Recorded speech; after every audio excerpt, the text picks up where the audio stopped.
बाबा शिव को याद करें। 2024 का ये आखिरी केंद्र का चुनाव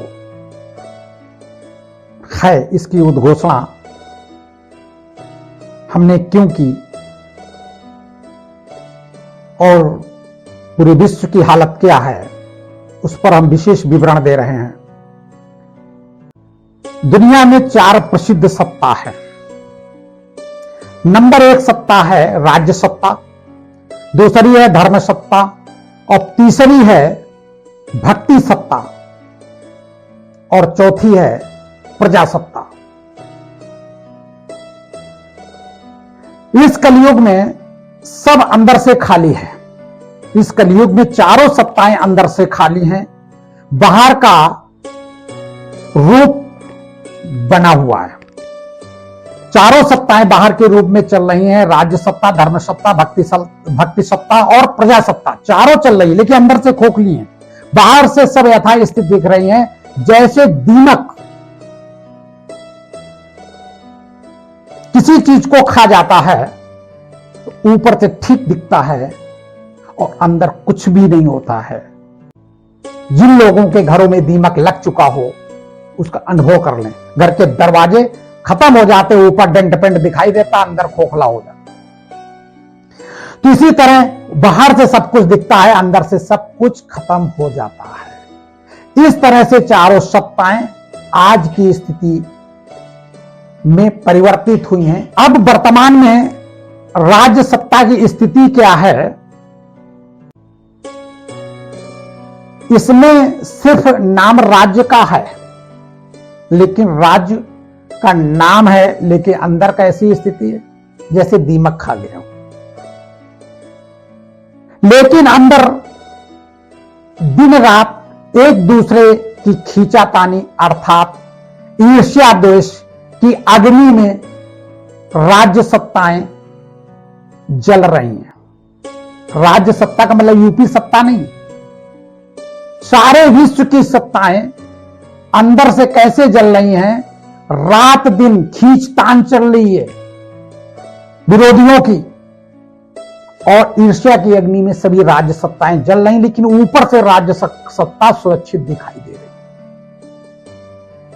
राज्य से सुखों की प्राप्ति तो क्या 1 मिनट भी चैन नहीं है, 1 मिनट का भी चैन नहीं है। राज्य सत्ता होती सुख के लिए, सुख का तो नामो निशान नहीं है। 1 मिनट की चैन नहीं है। सदा भय के भूतों के बीच स्वयं को कुर्सी पर बैठा हुआ राज्य सत्ता, सत्ताधारी अपने आप को देखते रहते हैं कि कुर्सी पर हम कौन सी कुर्सी है?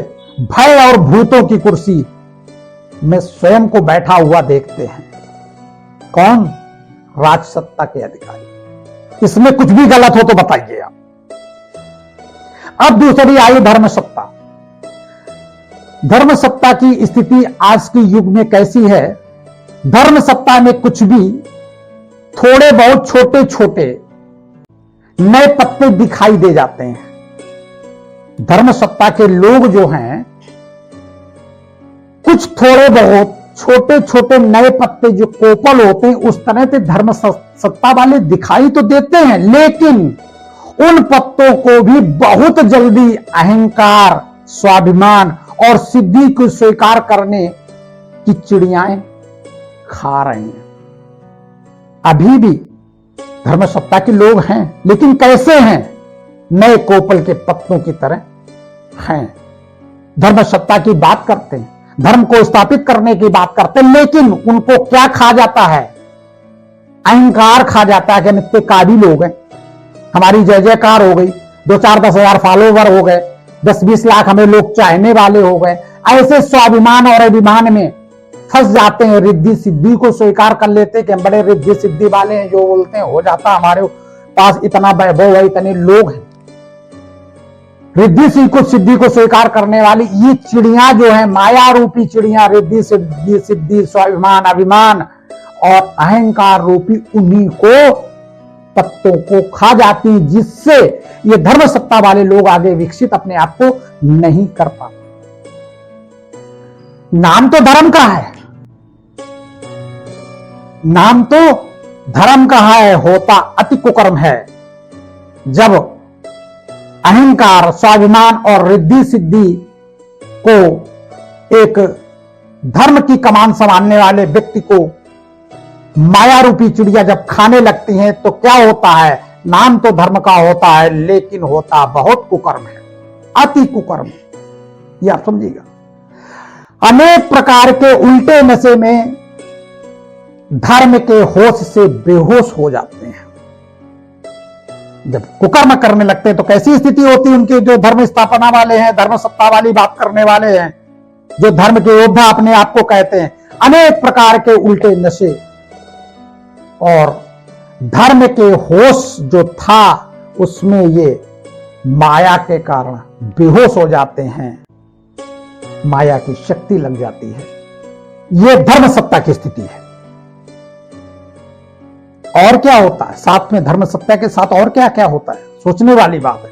त्याग, तपस्या और वैराग्य के बदले लोग रिद्धि सिद्धि का खेल खेल रहे हैं।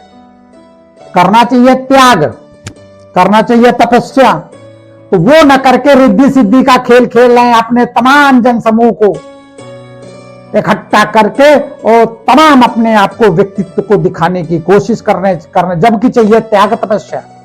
अगर धर्म सत्ता का कार्य आप कर रहे हैं तो त्याग तपस्या में आपको आना चाहिए। तो करने क्या लगे? रिद्धि सिद्धि में घुस गए, सबकी बीमारी ठीक करने लगे, देश को संभालने लगे, तमाम बड़ी चढ़ी बातें बोलने लगी अहंकार वश और स्वाभिमान रस। करना क्या चाहिए? करने क्या लगे? ये हो गया धर्म सत्ता की स्थिति। बड़े बड़े दांव लगाकर कहते हैं या प्राप्त करा दूंगा, बस इतना दे देना। जो धर्म सत्ता की बात करते हैं क्या कहते हैं? मैं आपका इतना इतना बड़ा ये काम करा देंगे, बस इतना दे देना। अपना परसेंटेज तय करते हैं। भगवान कह रहा, मैं नहीं कह रहा हूं। सोचो अकेले में बैठकर बात में कितनी दम है। परमात्मा का कही हुई बात बिल्कुल अभेद है। और क्या कहते हैं? रिद्धि सिद्धि वाले बीमारी को मिटा देंगे, बस इतना दान पुण्य कर देना, इतना राजमहल बनवा देना। धर्म सत्ता इस कारण से सत्यानाश हो गई है। तीसरी सत्ता भक्ति की सत्ता है। अब तीसरी सत्ता जो भक्ति की सत्ता है, जिसके कारण देश के फाउंडेशन, विश्व के फाउंडेशन रुके हुए हैं, उनकी क्या स्थिति? भक्त लोग अंधश्रद्धा की आंखों में पट्टियां बांधे हुए और ढूंढ रहे हैं मंजिल को।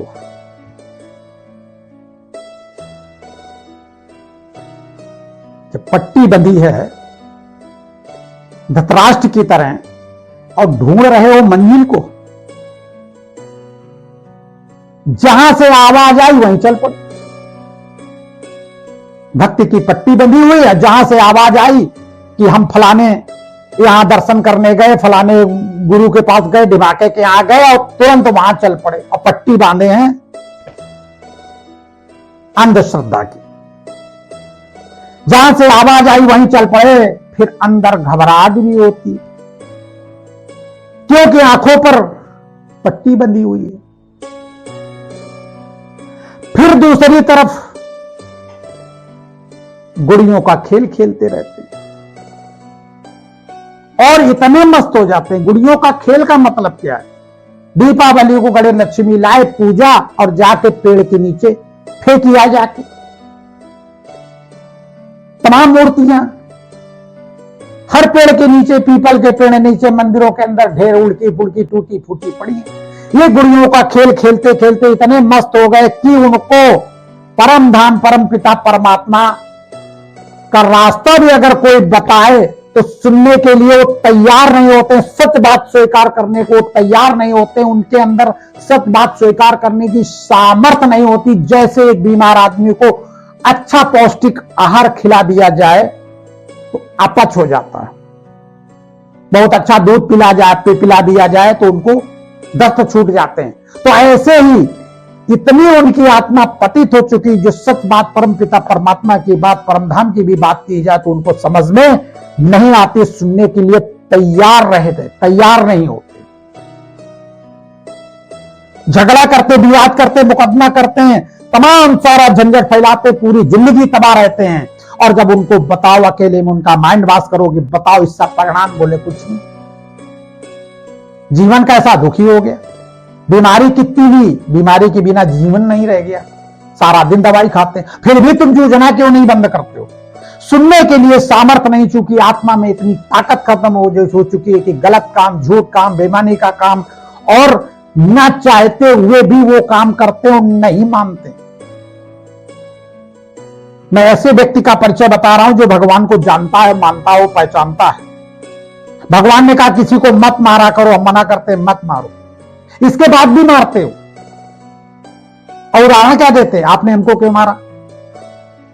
अरे हमने मारा जब अज्ञान थे, जब परमात्मा ने नहीं बताया था, परमात्मा ज्ञान नहीं था तब बताया, तब मारते थे। अरे आप सुधार को जब जानो तब सवेरा। तो भगवान की भी बात मानने को लिए लोग न तैयार हो, समझ लीजिए कि आत्मा के विल पावर में कहीं ना कहीं कमी है।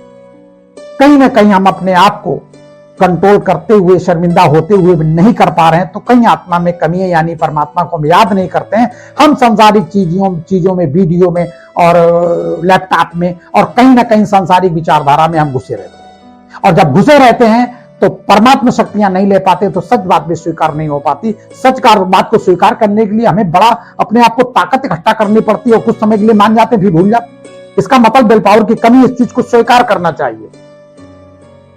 और जब सच को सुनने की सामर्थ्य ना हो, आत्मा एक्सेप्ट करती हो, समझ लीजिए हमारा विल पावर कमजोर है।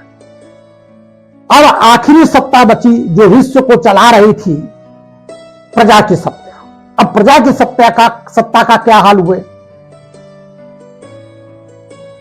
परमपिता परमात्मा ने कहा प्रजा की सत्ता की ऐसी दुर्गति हुई है कि पूछो नहीं। बाबा कहता है सब चिंता की चिता पर बैठे हुए हैं। जो प्रजा की सत्ता है, अगर प्रजा ही संभल जाए तो काफी देश की स्थिति संभल जाए, लेकिन प्रजा की स्थिति क्या है कि सभी चिंता की चिता पर बैठे हुए हैं। बताओ कोई भी विश्व में ऐसा आदमी है जो चिंता की चिता में नहीं बैठा हुआ? सभी चिंता की चिता पर बैठे हुए हैं और खा भी रहे हैं, चल भी रहे हैं, और कोई ना कोई कर्म भी कर रहे हैं, क्योंकि जीवन यापन करने के लिए कर्म भी कर रहे हैं, खा भी रहे हैं, चल भी रहे हैं, कर्म भी कर रहे हैं। लेकिन सदैव भय का संकल्प भी उनको रहता है। खा भी रहे हैं, पी भी रहे हैं, चल भी रहे हैं, कर्म भी कर रहे हैं, लेकिन भय का संकल्प अंदर अंदर खाए जा रहा है। कहीं संतान का भय, कहीं परिवार का भय, कहीं पड़ोसी का भय, कहीं रुपया ना होने का भय, कहीं रुपया ज्यादा होने का भय, साथ में भय भी सता रहा। जनता इतनी परेशान है, जनता की सत्ता के हाल ये है विश्व के। भय का संकल्प भी अंदर रहता है। क्या भय रहता है? कहीं लूट ना जाए, कहीं कोई ले ना जाए, कहीं ऐसा ना हो जाए, कहीं वैसा ना हो जाए। सदैव एक निराशा भरी चिंता संकल्प घुसे रहते। चिंता की चिता पर सवार परेशान, दुखी और अशांत है कौन? जनता। बताइए, चिंता की चिता पर सवार परेशान, दुखी और अशांत है ये जनता। कोई रास्ता नहीं नजर आ रहा है। जिधर जाएं उधर आग, इधर आए तो इधर पानी, कहीं निकलने का रास्ता नहीं। माया ने ऐसा फंसा के रखा है, कहीं कोई रास्ता नहीं। जंगल गए, देखिए राम, वनवास हुआ, राजपाट छूटा, फिर स्वर्ण हिरण के चक्कर में फंस गए, और इधर सीता जी चली गई। तो वही बाबा कहते हैं कि जनता के हाल क्या हैं?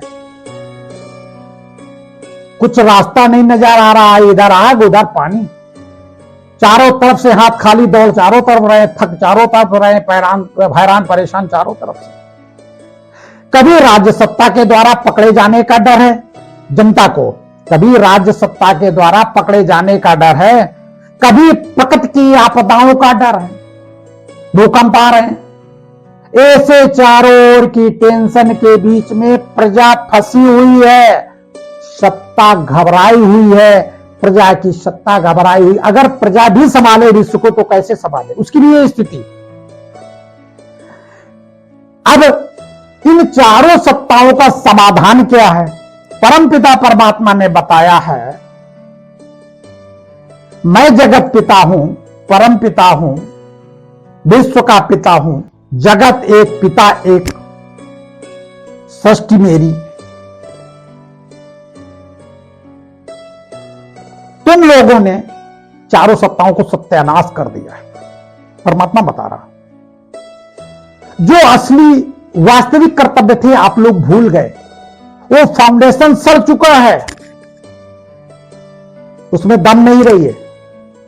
अब जब फाउंडेशन सड़ चुका है तो फिर जड़ से हटाना पड़ेगा, यानी सृष्टि का परिवर्तन करना ही पड़ेगा। कलयुग से सतयुग आएगी ही आएगी, क्योंकि चारों सत्ताएं निर्बल और कमजोर हो चुकी है।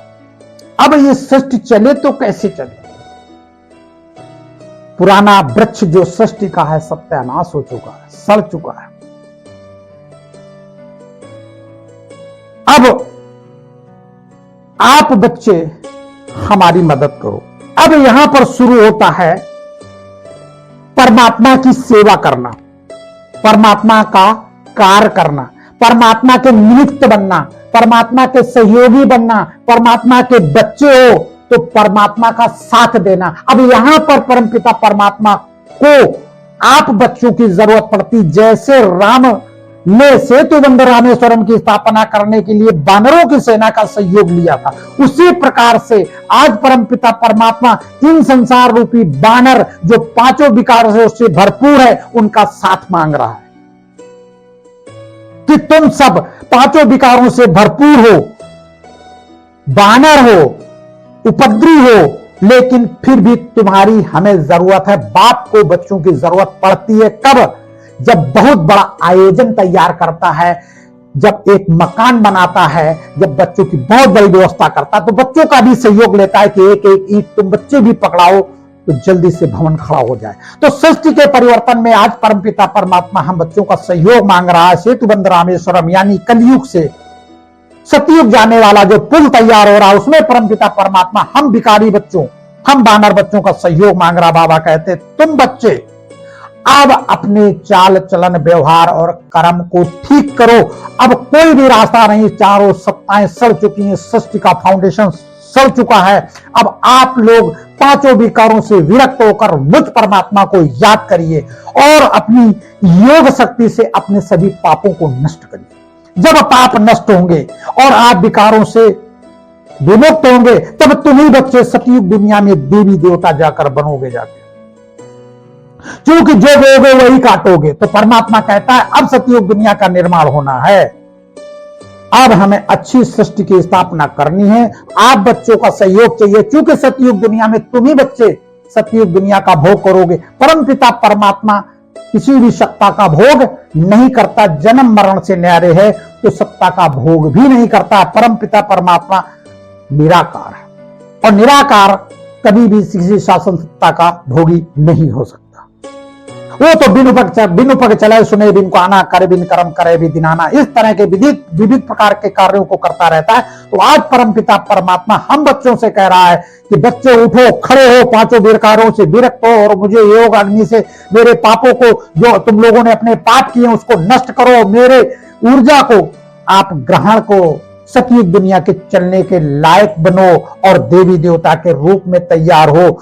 आज निर्विकारी बनोगे तो कल सतयुग दुनिया में तुम देवी देवता बनकर निर्विकारी बनोगे, तब तुम्हारी मूर्तियों की पूजा होगी और तुम्हारी मूर्तियां भी फल देंगी, इस लायक बनोगे। लेकिन बनना तुम्हें इसी जन्म पड़ेगा, क्योंकि बेहतर नहीं बहने का समय आ चुका है, विश्व का परिवर्तन का समय आ चुका है। परमपिता परमात्मा हम बच्चों से अपनी सेवा के लिए सहयोग मांग रहा है। इसको कहते हैं सेवा, जो आज हम सदियों से मंदिरों की पूजा और दूध और मट्ठा सब चढ़ाते, हमें कुछ नहीं चढ़ाना, हमें दूध मट्ठे की तरह साफ सुथरा बनना है। और परमपिता परमात्मा अच्छे बच्चे, सगे बच्चे बनकर सृष्टि की स्थापना में सहयोग देना है। क्योंकि यही मूर्तियां जो निर्विकारी बनकर कल सतयुग दुनिया में जाएंगी वो देवी देवता बनेंगे, यही मूर्तियां सतयुग दुनिया का संचालन करेंगी। परमपिता परमात्मा बार बार कह रहा है, चारों सत्ताएं सत्यानाश हो चुकी हैं, माया सबको खा चुकी है। ये माया रावण सृष्टि को सत्यानाश कर चुकी है। अब बच्चे तुम जागो। तब किसी ने गाना गाया था, देख तेरे संसार की हालत क्या हो गई भगवान, और कितना बदल गया इंसान। इंसान बदल गया, सृष्टि परिवर्तन हुआ। और इंसान को ही बदलना होगा, तब सृष्टि का परिवर्तन होगा। सतयुग की शुरुआत की नींव पड़ चुकी है। अपराधियों, आतताइयों, राक्षसों का हनन हुआ है, हो रहा है। जो राक्षसी प्रवृत्ति के बड़े बड़े भूमिधारी, बड़ा बड़ा धन इकट्ठा करने वाले, बड़े बड़े आतताई, सबका समापन हो रहा है, होता चला जाएगा। अब ये दोबारा आतताई विश्व में खड़े नहीं हो पाएंगे। धीरे धीरे करके सभी समावेश इसी धरा पर हो जाएगा और सतयुग दिन की दुनिया की स्थापना होगी, जो सिर्फ भारत में होगी। भारत अजर अमर अविनाशी है। भारत का कभी भी विनाश नहीं होता है और सारे मनुष्य, जड़ का विनाश नहीं होता, प्रकृति का विनाश नहीं होता है। देखिए, आत्मा, परमात्मा और प्रकृति, इन तीनों चीजों का विनाश भारत से नहीं होता। भारत आदि है, अनंत है। सतयुग दुनिया की स्थापना बिल्कुल तैयारी है। आप सब लोग निर्विकारी होकर और परमात्मा का सहयोग दें और सेतु बंद रामेश्वरम जो कलयुग से सतयुग के लिए पुल जाता है, उसके लिए परमपिता परमात्मा हम लोगों से अनुरोध कर रहा है कि बच्चे पावन बनो, पावन बनो, पावन बनो और सतयुग दुनिया में देवी देवता राज्य को संभालने के लायक बनो। तब तो हम जल्दी बना दें सतयुग दुनिया। सब व्यक्ति आज आने वाले समय पर आप बिल्कुल ध्यान रखें, साधनों के मोहताज ना हो। तड़फ तड़फ के मरोगे, नंगे पैर चलना शुरू करें, भूखे रहना शुरू करें, मोह माया परिवार से अलग करें और परमात्मा के भरोसे रहे। तो परमात्मा ने क्या कहा है कि बच्चों को जब विनाश का समय होगा तब मैं सोमरस पिला दूंगा।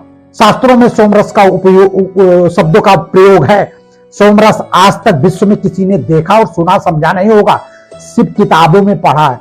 सोमरस बाबा कहता है कि मैं अपने बच्चों को पिला दूंगा और विश्व के विनाश के समय बच्चों को भूख नहीं लगेगी और हमारे बच्चे सतयुग दुनिया की स्थापना करेंगे। तो सोमरस पीने के लायक बनो। आप सबसे सहयोग परमात्मा मांग रहा है कि आप सब लोग सहयोग दो। बाबा शिव को याद करें, सदा आनंदित रहें। इस वीडियो को 2 बार कम से कम सभी लोग देखें और आप समझें कि चारों सत्ताओं का फाउंडेशन कैसे सत्यानाश हुआ है। बाबा शिव को याद करें, सदा आनंदित रहें। बाबा शिव।